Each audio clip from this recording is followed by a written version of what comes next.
Support for this podcast is provided by the University of California Irvine School of Law Graduate Tax Program. Are you an employer looking to interview some of the best tax talent at the top law schools in the country? If so, then you'll want to check out the Tax Attorney Recruiting Event, or TARE, the largest event of its kind. The event is being held virtually on Thursday, February 24th, 2022, and brings together more than 150 graduate students from the LLM in Taxation programs at Boston University School of Law, the University of Florida Levin College of Law, Northwestern Pritzker School of Law, and University of California Irvine School of Law. Participating employers will have the opportunity to pre-screen applications and select candidates with whom they wish to interview. Employers may participate by interviewing students virtually during TARE or by collecting resumes from participating students. Don't miss out on this unique opportunity. Go to the-tare.com and click on the employer registration link. That's the-tare.com. Welcome to Tax Notes Talk, a podcast from Tax Notes, the leading source of tax news, information, and analysis. Welcome to the podcast. I'm David Stewart, Editor-in-Chief of Tax Notes Today International. This week, tax jobs of the future, today. Technology is an ever-increasingly important aspect of the professional world, and the tax field is no exception. We've previously looked at how technology is affecting tax educators, which we'll link to in the show notes. But today, we're discussing how technology is changing the tax jobs of today and what kind of impact it could have on the tax jobs of the future. Here to share his insights on this is Benjamin Alarie, professor at the University of Toronto Faculty of Law and co-founder and CEO of Blue Jay Legal. Ben, welcome to the podcast. Thanks, David. It's a pleasure to be here. Why don't we start off with, tell me a bit about yourself and your background in tax. Sure. Well, I've been a tax professor at the University of Toronto since 2004. Before that, I studied economics, finance, philosophy as an undergraduate, completed my law degree at the University of Toronto. I did a graduate degree in economics with my law degree, and then completed graduate studies in law at Yale Law School before doing a judicial clerkship and ultimately becoming a professor.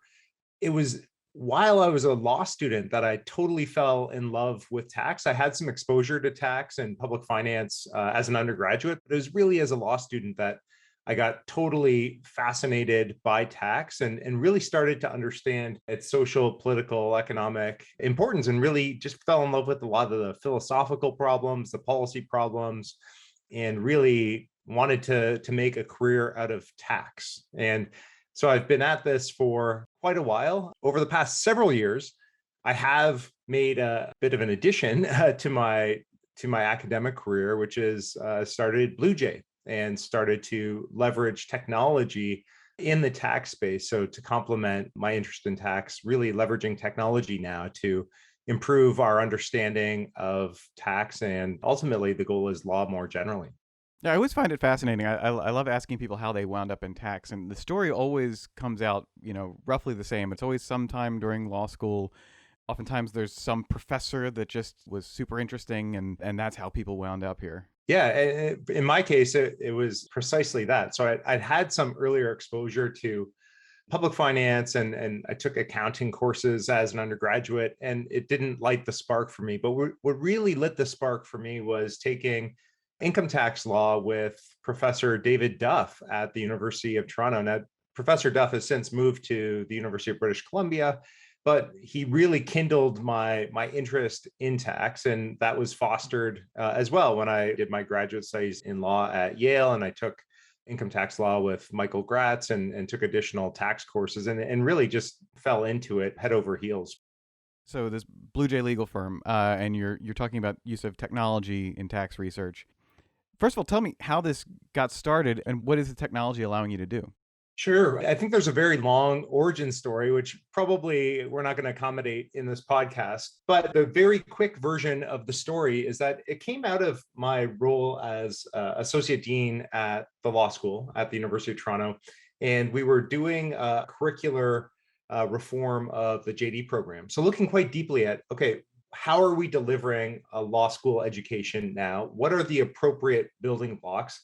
How should we approach this? And as co-chair of this committee, this curriculum reform committee, I started to think about what does legal education look like 10 years from now, 20 years from now, 30 years from now? Because we're not going to want to build a curriculum just for today. We're going to want to build a curriculum that stands the test of time. And it got me thinking about, well, where is this going? And I felt like I was struck by lightning, because it became obvious to me that technology is going to make major changes possible. And in my view, at the time, inevitable to how we understand law, how law operates. It's going to have wide reaching implications for legal education, for the judiciary, for the legal profession. And with respect to my specific domain expertise in tax law, I saw immediately that it's going to change how tax law is practiced and how tax is researched. And then I started to think, well, what does this mean for me personally? Because here I am at the law school, and my favorite instrument in class is a piece of chalk, and my favorite writing technology is a chalkboard.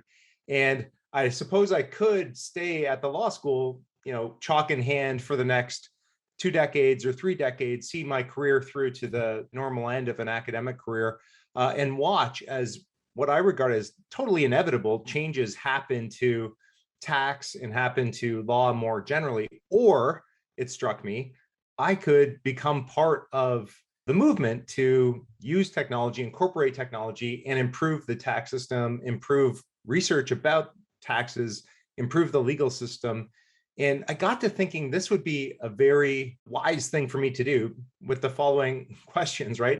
If not me and my colleagues, then who? And if not now, then when? And who else is doing this?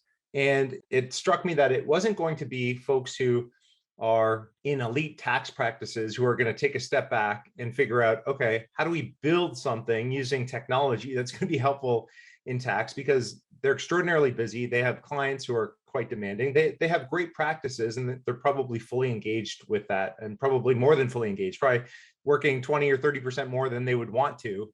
They don't have time to pursue this. And I also thought it's not going to be a new graduate out of a computer science department or someone who's just learning software development who's going to understand enough about the tax system, understand enough about the legal system to be able to leverage technology to improve things. So you need enough domain expertise in law and in tax law specifically to understand the nature of the problems. And then you need to have enough facility with quantitative methods, statistics, to be able to understand, okay, what can we use technology for? And a lot of machine learning and AI technology, it amounts to math, right? We're talking about math. We're talking about quantitative methods applied to certain kinds of problems. And yes, there are new algorithms and new techniques for applying that. But really, it boils down to quantitative methods to gain insights into how things operate. And in tax, it's really applying it in a non-traditional kind of domain. And so my thinking was, well, this is going to happen. I can't think of very many people who are in this intersection of these two sets of people who understand enough about tax and law and understand enough about statistics and technology and have time or space in their lives to pursue this. And so I started to chat with some of my colleagues at the law school, Anthony Niblett, Albert Yoon, and others about this idea. And they are both brilliant individuals. And they both have law degrees and PhDs in quantitative disciplines that are adjacent to law. And so they got very excited about the idea too. And that led to the creation of BlueJay. And we started in 2015. We're now several years into this journey, and it's already really gratifying and exciting to see what technology is able to do in tax law. What do you see as being the role of technology in the tax field? What areas can it help? I think everyone can agree about a few things in tax. I think one is it's extraordinarily deep in the sense that tax touches virtually everything in society that we see. So, tax is very personal. It affects families, it affects professions, occupations, livelihoods, of course, right? Personal income taxes. It affects business quite deeply. So it affects corporations. It affects the nonprofit sector, foundations, charities. It's kind of omnipresent, and tax by its nature must kind of have application to all these different areas. So it's very deep, and it covers a lot of territory. It's also very complex. So if you've contended with a physical copy of the Internal Revenue Code, it's really hefty. And usually the physical copies are selected provisions from the Internal Revenue Code. You don't get the full version unless you really want to, splurge on the full version. And then once you add the regs, we're talking about many volumes to represent all of tax law. So there's no question it's very deep and it's very complex. And there are a bunch of interactions among the different parts. I think technology has a role to play in helping us to contend with this complexity, to navigate the complexity, and to get insights to apply the tax law to real problems, real situations that we're contending with in providing professional advice, whether we're CPAs or lawyers, or maybe we're in-house in a tax department at a large corporation. We're all contending with this serious complexity and the depth of tax law and trying to make sure that we're not missing something in putting together the advice that we're putting into place. And we don't want to miss something because there are serious pitfalls. If you miss something, it could be quite damaging for the tax position of the person or the corporation, the business that you're advising. So you don't want to do that. And also, ideally, you want to optimize. So you want to make sure that you're not paying more than your fair share of tax and you're paying what's legally required, but not necessarily more than what's legally required. And so we are all kind of caught in the tax profession between these two things of wanting to be careful, wanting to make sure that we don't inadvertently run into any pitfalls and put the recipient of our advice into a disadvantageous position. But we also really want to pay our freight, right? We want to pay for ourselves, ideally, with some tax savings and some tax optimizations that otherwise wouldn't have been obvious without our assistance. And so it's a tricky position. And it's a tricky position because tax is so complex. And so technology can help us navigate that complexity. And I think maybe I'll give you a very concrete example to make this more tractable. And that is, often when you do tax research in the traditional way, you have in mind a certain messy situation in the world, and you understand it because you spent some time talking to the client, or you just, by dint of your position, you understand the situation that the business that you're advising is in. And you then go into secondary sources. Maybe you start with a search engine and you search for particular terms and you find a blog post, maybe you find reference to some recent revenue rulings, or you find reference to a court case or some commentary by a law firm or a CPA firm, and you can read around the area and you kind of get your bearings. And then you go and you read the relevant code provisions, you read the relevant regs. That whole time, you have to keep in your mind the situation. You're constantly translating and trying to apply that information to the party that you're advising, their situation. And it's a lot of work. And there's going to be fidelity lost in that translation as you're applying it to your situation. Using new technology, you can invert that process. So what you can do is do a lot of work in finding or figuring out what precisely is the nature of the problem that I need to solve here.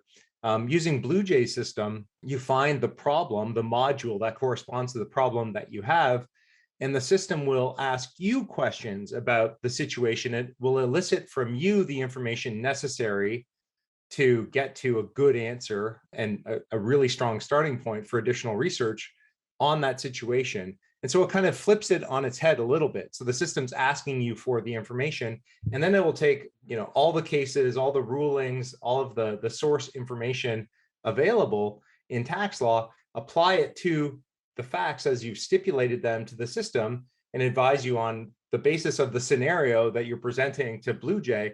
This is the likely outcome. And it'll provide an explanation in plain language. It generates, a short kind of memo about why that's the predicted outcome. It'll provide you with the leading cases that are similar to the scenario as you've presented it to the system. And you can go and then work through those cases, understand what's similar or not.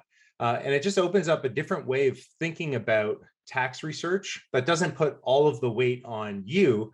It puts the weight on the system and then allows you to focus on going deeper where there are parts that you should go deeper into. And so it's all about using technology to really make tax research less effortful and more effective. Now, do you see that the tax field as a whole becoming more tech heavy and less analog? again, I think this is completely inevitable. I think we see it throughout our lives, right? So we're recording this podcast right now. 20 years ago, there weren't podcasts. There were radio shows. Yeah, sure, you could get on a radio show, but podcasts are a relatively new thing. I think 20 years from now, we'll look back on where tax is now and we'll say, wow, that was remarkably antiquated. I kind of am amazed how tax professionals in 2021 got through their day. Like, how did they actually, cope with all the complexity, and how did they have any confidence that the advice that they were giving was right? And gosh, they must have been really nervous about giving advice without having these, the double checks provided by advanced software. Like, how did people actually do this? And, David, you and I will be the old hands at that point, and 20 years from now in 2041, and we'll say, well, what people used to do is they used to go down the hall and find the smartest tax person in the line of offices that, and yes, we used to go into offices and you would go in and you'd have a conversation with another tax professional at your firm. You'd have a conversation about it and you describe the situation, and they would reflect on it, ask you some probing questions, and then they would say, yeah, I think that's right, or no, I think you're missing this, or you should look into this other issue. And you would do that 2 or 3 times with 2 or 3 very smart people, and you would end up getting reasonably comfortable with the position, and then you'd advise the client on that basis. And I suspect people in the future will marvel at that and say, that was the state of the art way that you provided tax advice. And you'll say, well, it wasn't. I mean, we also, we read the law, of course, and we did that stuff, and we engaged in our own individual statutory interpretation, and we kind of parsed the language, and we were very careful with it. But I think people will be completely amazed 20 years from now about the state of play with respect to giving tax advice now. And what will be amazing is that we're not leveraging really systematically advanced software in double checking or verifying or doing a systematic synthesis of all of the relevant tax law to just kind of do an integrity check about the advice that we're giving. Instead, we're relying on sometimes really small groups, sometimes individuals who are reading the tax law and then saying, well, based on my reading, I think this is okay. Or based on my reading, I think this is a big problem, and so we should be doing X, Y, and Z to address that problem.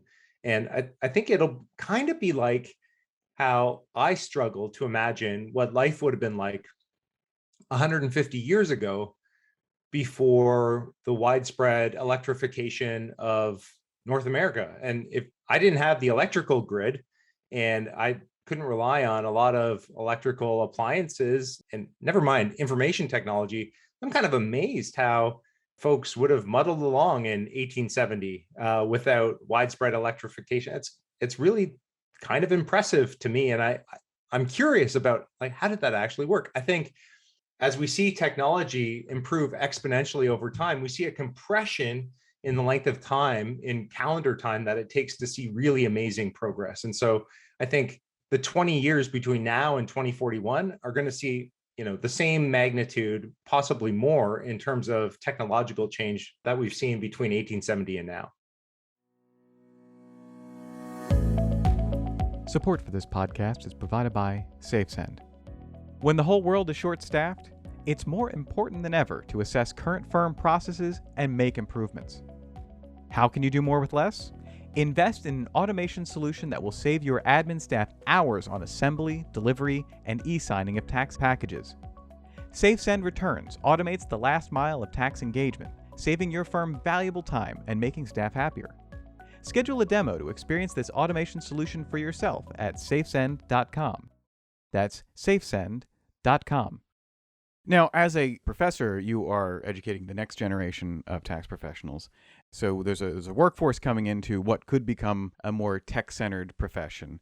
So what would your advice be to them to prepare for these jobs? And at the same time, many of our listeners are already in this field.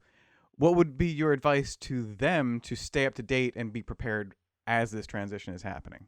I'm going to say 2 things. One is, for those who are already in the tax profession, I think the prescription is a pretty natural one, which is to stay abreast of new technology and adopt the new technology as it becomes available to you. I think this is the way to stay smart and to stay at the top of your game. Technology is enabling for professionals. And if you're already an expert, you've already done the hard work of building these mental models of how tax works. You understand a ton of stuff. You have huge advantages when it comes to adopting the technology to get the work done because you understand how things work now. So you have those pre-existing schemas that you can plug into the technology, and it'll give you an unfair advantage in adopting this new technology in that you're just familiar with a lot of the underlying techniques. You're familiar with the problems of your clients.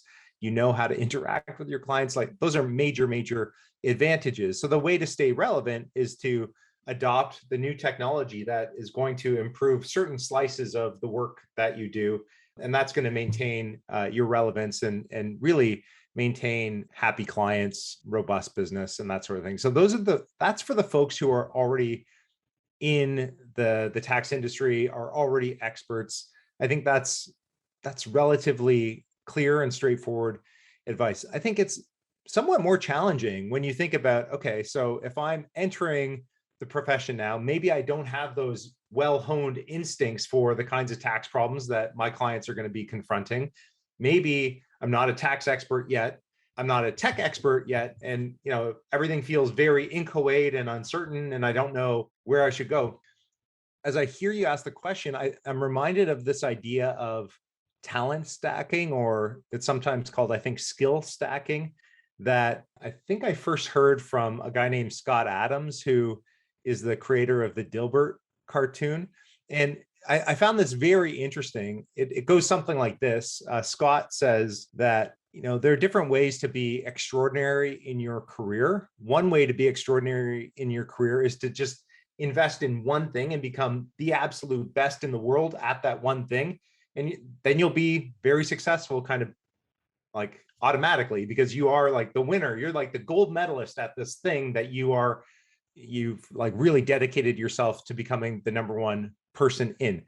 That's a possible path to go, and just say, I'm just going to become the very best tax person in the entire world, and I'm just going to dedicate myself to honing that skill. That's one way to do it. But this idea of talent stacking is, well, you could do that. That's just extremely difficult to become the very best one person in a particular precise area. The other thing you can do is stack a number of competencies on each other and become the very best person who understands taxation and then understands technology. And maybe within technology, maybe it's data science, or maybe it's software development, or maybe it's something else. Maybe it's understanding data pipelines and how data pipelines can feed into automated systems. But the idea here is, whatever it is, maybe it's public speaking, maybe it's something else. But the idea is, if you can become in the top 25% of, say, tax law, or, tax for CPAs, tax accounting, and become top 25% in data science, and then you combine those two skills together, there is enormous opportunity for you. And then if you add subsequent skills that you're going to be better than average in, you really start to develop a niche for yourself in which you are extraordinary. There'd be very few people in that overlap. And that's an exciting place to be, because if you look at where the numbers are projected by the Bureau of Labor Statistics for the coming decade in terms of job creation, what you'll see is that professional, scientific, and technical careers are set to grow at a very high rate. Hundreds of thousands of jobs are going to be added in those fields. I think it's the second biggest category. So that's the category in which tax lawyers would appear, CPAs would appear, in those professional, scientific, and technical services careers. There's a ton of growth in that area. The third biggest growth area is in technology. So the tech industry is going to grow exceptionally strongly as well over the course of the next decade. Number one is healthcare. We're not going to touch healthcare in our conversation, but what this suggests to me is, if you can become extremely adept at tax law, and by extremely adept, I don't mean the one unique person who is the very best at some aspect of tax advice, but instead, you can get to like be above average and clearly above average in providing tax advice, and you can become not the best in the world at algorithms, but in the top quartile at algorithms and data science, there's a huge potential there because we're going to see that overlap in that Venn diagram between providing tax advice and using automated technologies to improve that advice, accelerate that advice, give that advice superpowers. That's going to be a major growth area in the coming decades. And so I said this was the second piece of advice, and it's difficult for those folks who are feeling kind of nervous about the future. I'm actually hugely optimistic because there are a bunch of structural reasons why this isn't going anywhere. So, you probably heard this aphorism. I think that usually gets attributed to Benjamin Franklin, that, two things are certain: death and taxes. Taxes are how we finance government. Government is not going anywhere. Taxes are inevitable, and taxes are just going to become more and more and more complex. Tax complexity kind of follows in lockstep with technological developments. As technology improves, it permits more tax complexity, and tax complexity is just better specified tax law. So there are a bunch of social and economic and political factors that continue to conspire to make tax more complex. And then technology is what enables that complexity to go ever further ahead and become more and more complex. So those two things together, this is like the perfect area to start building a career and building competencies in tax and technology. There's so many reasons to think that this might be, among the very best places to start building a career. Do you see any other hiring trends out there that tax professionals in whatever stage they are should be on the lookout for? Gosh, I think one of the things that is a new kind of place for tax people to find a career is in technology firms themselves, and not in technology firms as part of the tax department necessarily. I'm talking about technology firms that are like Blue Jay, that are hiring tax professionals to come in and help build some of these systems that are going to improve tax advice and tax research in the future. So when I think about this, I usually think about the consumers of tax technology and the producers of tax technology. The consumer side is where a lot of us just naturally gravitate in our thinking, because we think, oh, okay, what about the law firm, or what about the CPA firm that I'm going to be working at? Or if I'm working in a big business, what about the tax department? What are the tools that we're going to be using in doing our work in the future? And how's that going to affect my job in that consumer of tax technology kind of role? But there's this whole new set of roles, producers of tax technology, that is an important growth industry. So at Blue Jay, we're expecting to double our headcount in tax researchers. So these are CPAs, tax lawyers, year over year for the next several years. Now, we've done that for the past several years. The thing about doubling year over year is that eventually the numbers start to become really material and quite large. At some point this will taper off, but Blue Jay is not alone. There are other technology companies working in tax and technology that are equally hiring folks who have tax understanding, can do the tax research, really understand what those who are providing tax advice need in terms of resources to help them provide the very best advice.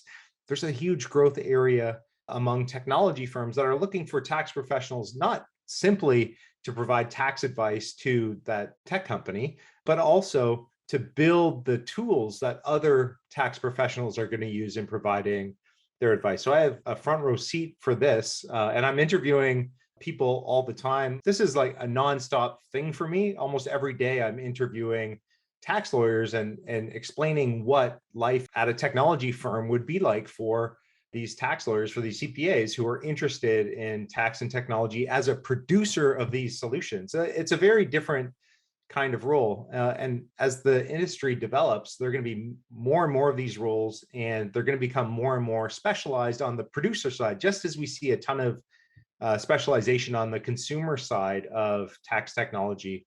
As you know, tax folks are often really specialized in what they really know well, and they go deeply in particular subsets of tax. I guess the other thing that, just to complete the thought, would be, okay, Ben, but how do you think about government? How do you think about tax administration? So what's going to happen to tax administration? Is that a growth area for tax professionals to think about? I think it absolutely is. And not because the government is going to be necessarily a big producer of tax technology. I think there are elements in government that think that they will be. They'll be modest producers of tax technology. I think they're much more likely to be consumers, advanced consumers of tax technology, help shape how tax technology gets developed, work hand in glove with private sector firms to develop this technology, simply because private firms can move much more quickly and more nimbly in producing the technology and the infrastructure that's going to be supportive of modern tax administration. So no question, governments are going to be huge consumers. They'll also be producers to some extent, probably especially with certain sensitive areas relating to enforcement and criminal investigations. And a lot of that stuff is likely to be quite deftly dealt with in-house by governments. But the interesting thing is, with technology, governments can become much more effective at leveraging human resources to implement and administer tax systems, because you can have someone who's serving as a tax auditor cover a lot more territory, a lot more intelligently, leveraging technology, focusing on those pockets where there's likely to be the biggest sorts of issues, and then spotting those issues very quickly and kicking off that process of investigating and clearing, or following up with taxpayers that may or may not be compliant. And so if you can improve the productivity of a particular human leveraging technology, that often means that you're going to hire more humans, because the humans are more valuable because they're complemented by that technology, at least to a point. If it goes too far, then of course it's bad luck for humans. So there's a bit of an optimization process here. But I think right now, technology is very underutilized. We're talking about not really making humans as productive as they possibly could be in tax administration. There's a lot of low-hanging fruit for the government to leverage technology to improve tax administration. I'm not picking on any state level government or federal government here. I think around the world, this is a fair characterization of tax administration. There have been lots of improvements. Things are definitely better than they were 20 years ago, but I think 20 years from now, it's going to be impressive what governments are able to do leveraging technology. And so that's also a huge growth area for folks who are looking for tax careers. Look for tax careers in government. Those are going to be terrific jobs. Now, you've alluded a couple times to what you see as this transition over the next 20 years. So predicting, what do you see the landscape, the tax landscape, the hiring landscape, what do you think it's going to look like in 2041? Oh, Dave, this is a really challenging question. Again, there's this quote, it gets attributed to different people. Sometimes it's Yogi Berra, sometimes it's Niels Bohr, the famous Nobel Prize winning physicist, but it's difficult to make predictions, especially about the future. 2041 is very far in the future, as far as I can tell. In fact, I've just completed a draft manuscript for an academic book that's coming out with the University of Toronto Press, probably in the first half of 2022, I would say. The book is tentatively titled The Legal Singularity, where my co-author Abdi Adid and I kind of turn our minds to what's likely to happen for law going forward, and not necessarily pinned to 20 years from now, but kind of saying, okay, given where we are now, what's likely to happen in the next, I don't know, 20 years maybe, but 50 years, 100 years to the legal system. And we predict a general reduction overall in legal uncertainty, a profound increase in the level of specificity of the law. So it just becomes much more specified. Right now, one of the challenges that legislators have, that judges have, is that the law is relatively sparse, I would say. We leverage case law, we leverage precedent, we leverage statutes, we leverage regulations, but there are tons of gaps in the law. This is a theme that every first year law student encounters in contracts class, for example, right? So you've got a contract between two parties. It sets out the mutually supporting promises and the consideration, but there are tons of things that are inevitably left unsaid in a contract. And so this is the problem of incomplete contracts. In the domain of private law and between two parties who are trying to come up with a bargain and trying to put into writing what the terms of the agreement are. The challenge in contract law, of course, is things happen, unexpected things happen, and then the parties need to figure out, okay, well, we didn't say anything explicitly about what happened, so now what happens? Is the whole deal off? Is it one party's problem? Is it the other party's problem? Do they bear kind of the problems equally? what does it mean if one party's frustrated from performing because a meteor struck their facility and they just can't produce the widget that they were supposed to deliver? Whose problem is that? Is that the promisors, or is it the promisees' challenge that the widget factory has been destroyed? And a lot of contracts just will not talk about what happens if a meteor strikes the facility. Like it's not going to talk about it. So this is the problem. That's a microcosm of the problem writ large in law. We don't have really well specified laws across all the things that can potentially happen. It's definitely better, it's deeper and richer than it used to be, but it's far from complete law. We just don't have complete law. And so I think generally in the legal system, we're going to see a vast reduction in legal uncertainty because these gaps are going to be filled in intelligently by systems that are able to anticipate what our legal system would like to do based on certain principles in those circumstances that we haven't explicitly upfront specified an outcome for. Now, in tax, what does that mean? I think what it means in tax is that there's going to be a continuation of this arms race between taxpayers who are trying to avoid taxes and by governments who are trying to protect the tax base. And both are going to be leveraging technology to improve their abilities. First, the private sector is going to be probably a few steps ahead of the government in leveraging technology to avoid tax. So this is where the systems by 2041 are likely to go.